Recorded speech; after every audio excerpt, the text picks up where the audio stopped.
जय श्री कृष्ण मित्रों।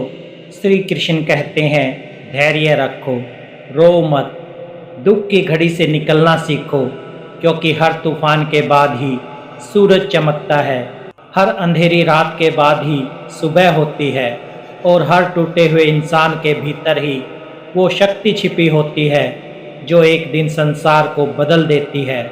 जब सब कुछ बिखरने लगे, जब अपने भी पराये लगें, जब जिंदगी बोझ सी लगने लगे, बस एक ही सहारा होता है, धैर्य। यही धैर्य वो अदृश्य शक्ति है जो तुम्हें गिरने नहीं देती, टूटने नहीं देती और घने अंधकार में भी तुम्हारे भीतर की लौ को बुझने नहीं देती।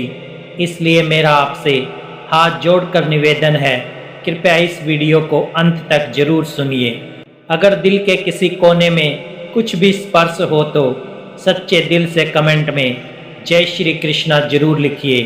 विश्वास मानिए, आपका ये एक शब्द इसी दिव्य वातावरण के साथ भगवान श्री कृष्ण तक जरूर पहुँचेगा और फिर देखना आपकी किस्मत कैसे करवट बदलती है। तो आइए इस दिव्य यात्रा को अब प्रारंभ करते हैं।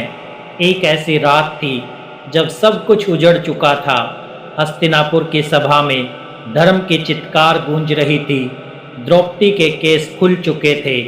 धर्मराज युधिष्ठिर की आंखें नीचे थी। भीम की मुट्ठियां कांप रही थी और अर्जुन का धनुष मौन था। सब कुछ लुट चुका था। राज्य, सम्मान, धर्म, स्वाभिमान सब जुए की एक बिसात पर बिछा दिए गए थे। और फिर वनवास का वो कठिन समय शुरू हुआ जब महापुरुषों को पेड़ों की छांव ढूंढनी पड़ी और वीरों को चीर पहननी पड़ी। वो वनवास केवल एक सजा नहीं था, वो आत्मा की परीक्षा थी।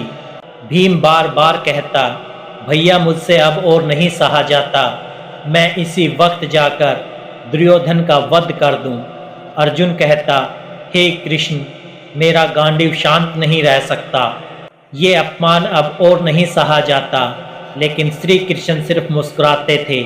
वो चुप रहते, वो कुछ नहीं कहते, बस एक वाक्य दोहराते, धैर्य रखो, अभी समय नहीं आया। एक दिन युधिष्ठिर ने व्यथित होकर श्री कृष्ण से कहा, हे माधव, जब हम सत्य के मार्ग पर हैं, जब हमने अधर्म को कुछ नहीं कहा, जब हमने सब कुछ गवा दिया, फिर भी ये दुख क्यों और कब तक? श्री कृष्ण ने बड़े शांत स्वर में उत्तर दिया, धर्मराज, जब बीज बोया जाता है तो वो तुरंत फल नहीं देता। वो मिट्टी में सड़ता है, गलता है, टूटता है और फिर एक दिन अंकुर बनकर धरती को चीर देता है। तुम्हारा दुख वही प्रक्रिया है। तुम गल रहे हो, टूट रहे हो, ताकि तुम एक दिन उस पेड़ की तरह खड़े हो सको जिसकी छांव में युगों तक धर्म बचेगा। धैर्य रखो, क्योंकि जो आज तुम्हारा अपमान कर रहा है, कल उन्हीं के सामने तुम्हारा तेज इतना प्रखर होगा कि वे अपनी आंखें तक नहीं उठा पाएंगे। और हुआ भी यही। 13 वर्षों का वनवास और 1 साल का अज्ञातवास समाप्त हुआ। और जब युद्ध हुआ तो वही अर्जुन जिसने अपमान सहा था, वो विराट बनकर खड़ा था। भीम का क्रोध अब तपस्या बन चुका था। युधिष्ठिर का मौन अब धर्म का गगन बन चुका था। और श्री कृष्ण युद्ध भूमि में सारथी बनकर उन्हें उनके कर्म पथ पर ले जा रहे थे।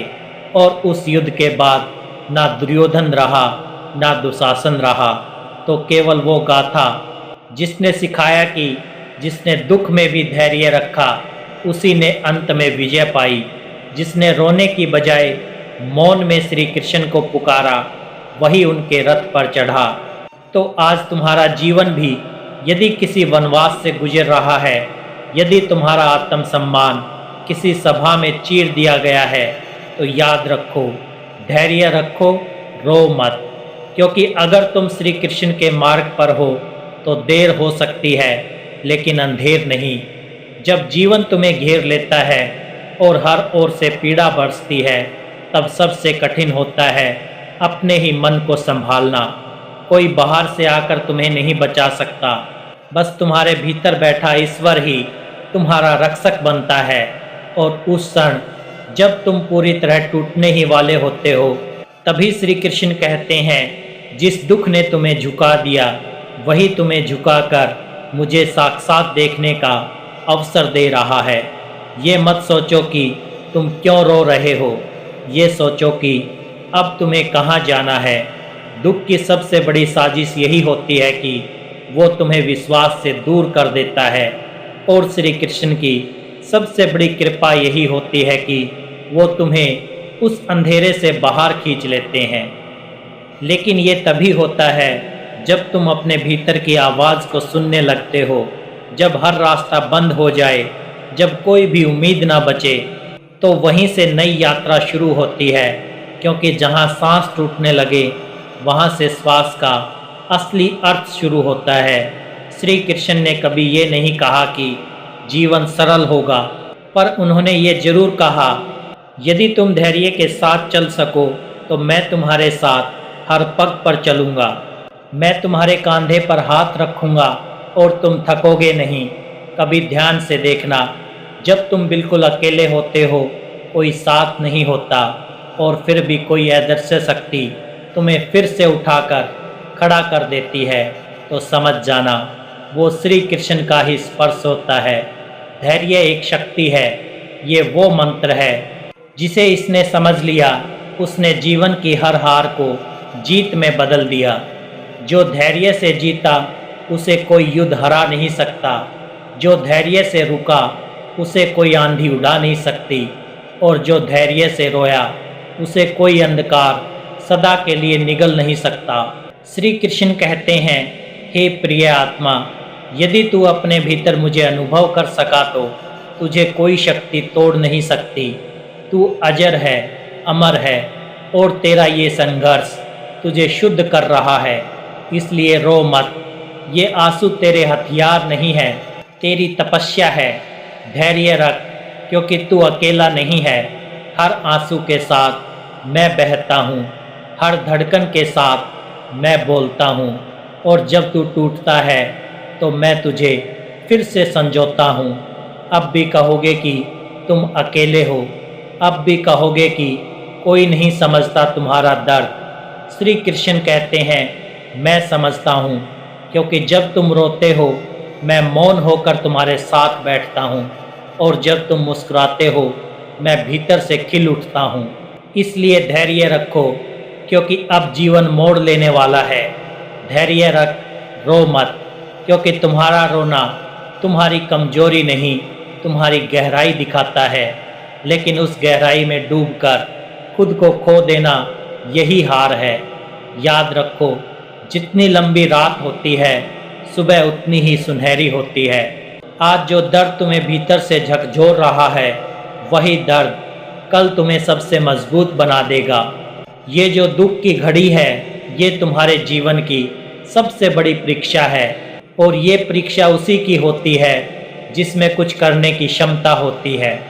जब अर्जुन रणभूमि में खड़ा था, सामने अपने ही खून के रिश्ते थे, मन कांप रहा था, आंखें भर आई, तब श्री कृष्ण ने कुछ नहीं कहा, बस मुस्कुरा कर इतना बोले, धैर्य रख अर्जुन, तू जो देख रहा है वो नासवान है, और जो तू सोच रहा है वो भ्रम है। उठ खड़ा हो जा, तेरा कर्तव्य तेरा धर्म है। इसलिए जब तुम्हारे जीवन में दुखों की आंधी चले, जब कोई ना बचे तुम्हारे साथ, तो समझ लो श्री कृष्ण तुम्हारे बहुत पास आ चुके हैं। वो तुम्हें सिर्फ एक बात सिखाना चाहते हैं, सच्चा योद्धा रोता नहीं, सच्चा योद्धा रुकता नहीं। तुम्हें तो बस चलना है, भले कांपते पैरों से ही क्यों ना सही। तुम्हें तो बस सहना है, भले भीतर टूटे हुए ही क्यों ना सही। क्योंकि जो मनुष्य हर हाल में धैर्य बनाए रखता है, उस पर समय की नहीं ईश्वर की कृपा होती है। वो समय आएगा जब लोग पूछेंगे तू कैसे बच गया उस दुख से, और तुम बस मुस्कुरा कर कहोगे कि तब मैंने धैर्य नहीं छोड़ा। याद रखना, श्री कृष्ण तुम्हें कभी अकेला नहीं छोड़ते। वो तो बस ये देखना चाहते हैं कि क्या तुम स्वयं को पकड़ पाते हो जब सब कुछ छूट रहा हो। यही है आत्मबल, यही है गीता का सार, और यही है जीवन की सबसे बड़ी साधना। धैर्य रखो। अब समय है उस प्रश्न का उत्तर जानने का, कैसे दुख से निकलना सीखें। श्री कृष्ण ने कभी ये नहीं कहा कि जीवन में दुख नहीं आएंगे। उन्होंने ये भी नहीं कहा कि तुम उनसे बच सकोगे। उन्होंने बस इतना कहा, जब दुख सामने खड़ा हो तो उससे डरना मत। उसे समझो, वो तुझे मिटाने नहीं, तुझे बदलने आया है। तो पहली बात तो तुम्हें सीखनी है दुख को स्वीकार करना। जब तुम दुख से भागते हो वो तुम्हारा पीछा करता है, लेकिन जब तुम उसकी ओर देखने लगते हो तब वो खुद पीछे हट जाता है। श्री कृष्ण कहते हैं, जिसने दुख को देखा उसने स्वयं को देख लिया, और जिसने स्वयं को देख लिया उसे फिर कभी संसार विचलित नहीं कर सकता। दूसरी बात, अपने मन से बात करना सीखो। हर दिन हर रात थोड़ी देर अपने मन के पास बैठो, उससे पूछो तू क्यों दुखी है। और जब तुम्हारा मन कहे मैं अकेला हूँ, तब श्री कृष्ण मौन में तुम्हारे पास आकर कहते हैं मैं हूँ ना, तो क्यों डरता है। तीसरी बात, हर टूटन में छिपी नई राह को देखना सीखो। कभी कभी जीवन कुछ छीन लेता है ताकि तुम उन चीज़ों की ओर बढ़ो जो वास्तव में तुम्हारे लिए है। शायद जो चला गया वो अच्छा था, लेकिन जो आएगा वो दिव्यता लिए हुए आएगा। श्री कृष्ण कहते हैं, जिससे तुम चिपक गए हो वही तेरी पीड़ा है। जिस दिन तुम छोड़ना सीख गए उसी दिन तुम उड़ना भी सीख जाओगे। चौथी बात, किसी से प्रेम की अपेक्षा मत रखो, पहले स्वयं से प्रेम करना सीखो। दुख तब सबसे गहरा होता है जब हम सोचते हैं कि कोई आएगा और हमें संभालेगा, लेकिन श्री कृष्ण की ये सीख है कि तुम्हारा सबसे बड़ा सहारा स्वयं तुम हो। और जब तुम भीतर से खुद को थाम लेते हो तब भी मैं बाहर से तुम्हारे लिए मार्ग खोलता हूँ। और अंत में प्रार्थना करो, पर सिर्फ मांगने के लिए नहीं, प्रार्थना करो खुद को समर्पित करने के लिए। जब तुम प्रभु के चरणों में अपने आंसू रख कर कहते हो, हे कृष्ण मैं थक गया हूँ, अब तू ही संभाल, तब श्री कृष्ण मुस्कुराते हैं और कहते हैं अब तू योग्य हो गया। अब मैं तुझे वो बनाऊंगा जो तू स्वयं कभी सोच नहीं सकता था। तो अगर तुम सच में दुख से बाहर निकलना चाहते हो तो भागना बंद करो, सहना शुरू करो, टूटना बंद करो, जुड़ना शुरू करो, रोना बंद करो, सुनना शुरू करो। क्योंकि जब तुम सुनते हो अपने भीतर की उस मौन आवाज़ को, तब वो श्री कृष्ण बोलते हैं। श्री कृष्ण कहते हैं, जिसने मुझे एक बार सच्चे हृदय से पुकारा उसे मैं कभी अकेला नहीं छोड़ता। तो धैर्य रखो, क्योंकि दुख की ये रात अब अंत की ओर है, और जो इस रात को पार कर गया उसे अगली सुबह स्वयं प्रभु आलिंगन करते हैं। जब कोई कहता है धैर्य रखो सब ठीक हो जाएगा, तो सुनने में आसान लगता है, पर उस धैर्य को जीना वो एक तपस्या है। वो तपस्या जो तुम्हारे हर आंसू में तुम्हारे भीतर एक नया संसार रचती है। वो तपस्या जिसने तुम्हारे भीतर की आवाज़ धीरे धीरे खुद को श्री कृष्ण की आवाज़ में बदलने लगती है। धैर्य का फल क्या होता है? धैर्य का फल चमत्कार होता है। धैर्य का फल शांति होता है। धैर्य का फल प्रभु की निकटता होती है।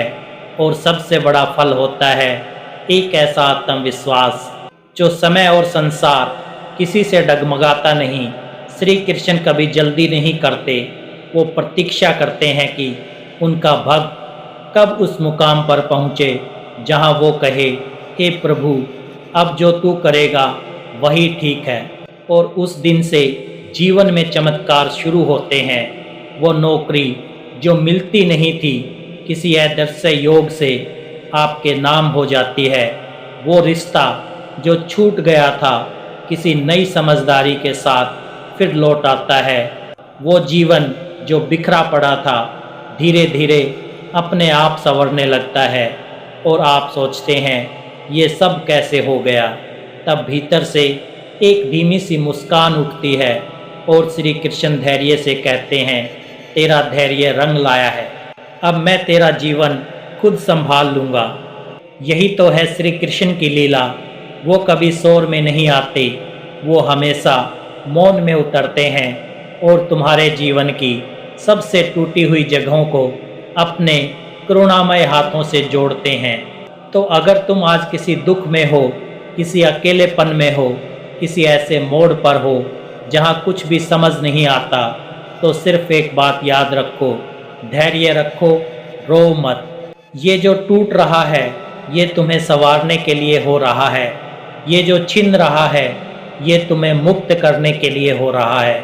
और ये जो थम गया है ये वही ठहराव है जहाँ से श्री कृष्ण का आगमन होता है। श्री कृष्ण कहते हैं, जब तू सब कुछ हार कर मेरे पास आता है तभी तू सब कुछ पाने के योग्य बनता है। तो अब उठो, आंखें पोंछो, क्योंकि वो समय आ चुका है जब तुम्हारा भाग्य करवट लेगा। तुम्हारा धैर्य अब ईश्वर की योजना से जुड़ चुका है और जब योजना कृष्ण की होती है तो परिणाम चमत्कार होता है।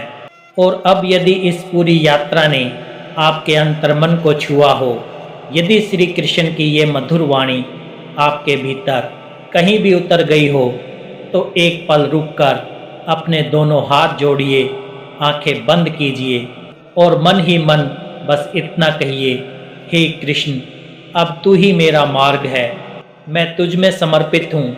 याद रखिए, ये वीडियो सिर्फ एक प्रेरणा नहीं, ये आपके जीवन की दिशा बदलने वाली एक दिव्य पुकार है।